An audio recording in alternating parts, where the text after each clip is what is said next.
যেমনটা আগের ভিডিওতে বলেছিলাম, আমি শুরু করতে চলেছি আমার ই কমার্স সেলিং জার্নি। আর আমি তোমাদের প্রতিশ্রুতি দিয়েছিলাম এই ভিডিওতেই জানাবো আমি ঠিক কোন প্রোডাক্টটা সেল করতে চলেছি।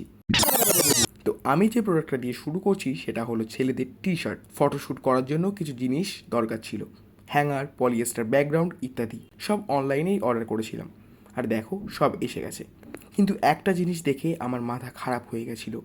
অনলাইনে এই ধরনের লাইটের দাম অনেক বেশি। তাই অনেক ভাবনা চিন্তা আর ইউটিউব ভিডিও দেখে শেষে বাড়িতেই বানিয়ে ফেললাম নিজের লাইট সেট আপ। এখন শুরু হলো আসল কাজ, ফটোশ্যুট। প্রোডাক্টকে সুন্দরভাবে দেখানোই অনলাইনে বিক্রির প্রথম ধাপ। সব ফটো তুলে ফেলেছি, আর বলতে পারো এই মুহূর্তটাই আমার জার্নির সবচেয়ে এক্সাইটিং অংশ। এখন শুধু বাকি আছে প্রোডাক্টটা আপলোড করা। এই কাজটুকু হলেই পুরো সেট আপ রেডি। তবে বলি, এই কয়েকদিন সহজ ছিল না, অনেক বাধা এসেছে, অনেক কিছু শিখেছি।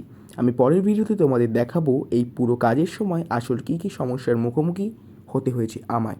ভিডিওটা ভালো লেগে থাকলে একটা লাইক করে দিও আর সাথে থাকো, কারণ এবার শুরু সত্যিকারের হাসেল।